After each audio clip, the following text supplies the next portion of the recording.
In this lesson, we're going to create the joysticks of the arcade machine. Alright, so we could create the joysticks in a couple of different ways. One way would be to trace out the shape of the joystick with our line, or we could build it out of standard geometry. So what I want to do is I want to build it out of standard geometry just to give you a little bit more practice with some of those tools. So to get started with this, let's go ahead and create a standard primitive. The joystick is going to be cylindrical in shape, and so I'm going to go ahead and use a cylinder as the base primitive. Let's go ahead and use AutoGrid, and we will go ahead and drag that out. Let's do something kind of along this line here, and then we will drag that up, something like that. Okay, that seems pretty good. Let's go ahead and round out these numbers here. Let's do 0.1 on our radius. Actually, let's do 1 on our radius, excuse me. And then on the height of this, let's go ahead and do a height of 7. Okay. All right, looking good. Now let's go ahead and right click to stop that. And let's go ahead and change up the rotation on this. I want it to point straight up. So let's go ahead and go to our rotation. And you'll notice here along the bottom, we have these rotation values. And you'll notice that the X is set to 2.963, and that's what's giving us this off-kiltered look. So let's go ahead and set that to 0 and hit enter, and now our joystick is straight up and down. Okay, so let's go ahead and grab our object and let's right click on it and convert it to editable poly, and let's start to change its shape. One way that I'm going to do this is I'm going to create a joystick that doesn't necessarily have a knob on top of it. I just want to kind of create this flared shape, kind of a teardrop sort of shape here.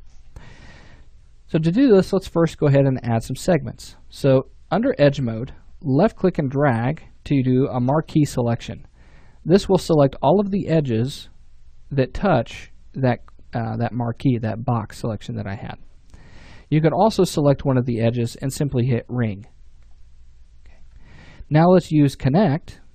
And this time we're going to use the settings. And on Connect, we're going to adjust the segments. So how many segments do we need for this to be nice and smooth? Let's go ahead and use 4. I think 4 would give us a good number. And actually, you know what? Let's do 3. I think 3 would be plenty for us to work with right now. Let's go ahead and hit OK on that. And then we're going to select each loop. And what I'll do is I'll flare them out using my scale tool one at a time. So let's double click on this edge and that will select that entire loop. You could also select one of those edges and hit loop and that will do the same thing. Let's scale it out in the X and Y and we're going to get this flared look here. Let's double click on this one. Let's do the same thing. And there we go. So now I've got this nice flared joystick. Okay, looks kind of neat. Now you may want to do a little bit more work on it. Let's say that you want to select this bottom row of polygons. Let's hold down Shift with one selected and select the next one in line. Now let's also go ahead and scale that down. Let's make it a little bit thinner. It's not going to be quite that big. And then we'll go ahead and we'll adjust the proportions of our edges. So double click on that edge loop there and let's go ahead and scale that in and do the same thing here. Scale that in too. Alright, so that looks pretty good. Happy with that. Now let's go ahead and round it out across the top. What I want to do is I want to go ahead and go to vertex mode. You can click on vertex or you can hit 1 on the keyboard to do that. And what I need to do is I need to create a vertex right here in the middle. To do that, what I'm going to do is I'm going to select this edge and this, or excuse me, this vertex and this vertex. Notice that from the top view, if I go to my top view, I have this vertex and this vertex selected. So to do that, what we want to do now is we want to connect them together. And what that will do is create an edge in between those two vertices. Now, if I select this vertex and this one, holding down Control to select both of those, and I try to hit connect, it won't create a segment. The reason for that is because there is a segment blocking the two. So a better way of doing this would be to right-click, and in our quad menu here, we'll go to Cut. With Cut activated, you'll notice the icon changes. Notice that if I hover over the middle of a polygon, I get this cut icon with a large square. This is telling me that a vertex is going to be created right in the middle of this polygon. Now if I hover over an edge, notice that that icon changes, letting me know that I'm about ready to create a segment or a vertex right along one of the edges. Now I can continue cutting from a vertex, and notice how that square got really small. This lets me know that I'm right on top of a vertex and my cut is going to begin here. Left click on that vertex, and then as you drag across, you'll notice that we get a little bit of a preview of the edges that we're cutting here. Let me go ahead and hover over this vertex right here, and then left click, and that will create a cut. So now we have this vertex right here in the center. Now anytime that I cut on an object, I always want to check to make sure that I don't have any overlapping vertices, as the cut tool tends to do that sometimes. So what I'm going to do is I'm going to left click to end that cutting process, and I'm going to select around all of the vertices in this object. So just left click and drag around that. And you'll notice here it says 42 vertices selected. What I want to do is I want to go ahead and weld those vertices.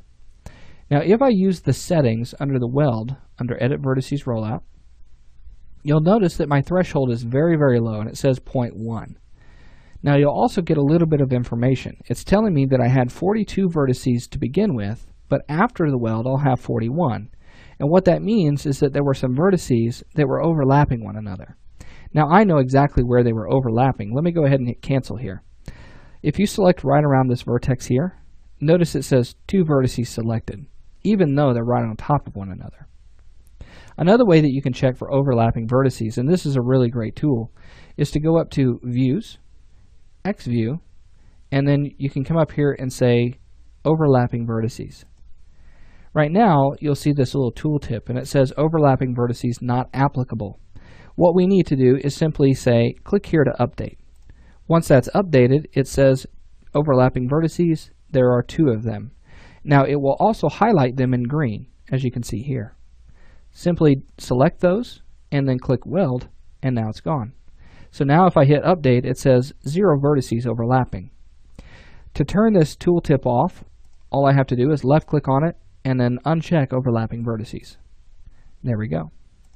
So now that we've gone through that and we've created that joystick, let's hit P on the keyboard to go to our perspective view, and then Z to frame in on our selected object. Let's go to vertex mode, select that vertex. With our move tool, hitting W, we'll raise that up, and it should round off the top of that. Now what we want to do is we want to smooth it out. To smooth it out, we'll use the Turbo Smooth modifier. You can actually start typing in Turbo Smooth, hitting T on the keyboard and then U, and it should show up toward the bottom. Go ahead and turn on Turbo Smooth, and you'll see that it rounds that out. Now one thing that you're going to notice is that it rounds out for the joystick, but then it also rounds out the bottom. So what we're going to do in our next lesson is we're going to talk about how we can retain some of that information, especially around hard edges, for smoothing purposes. So we'll get started with that next.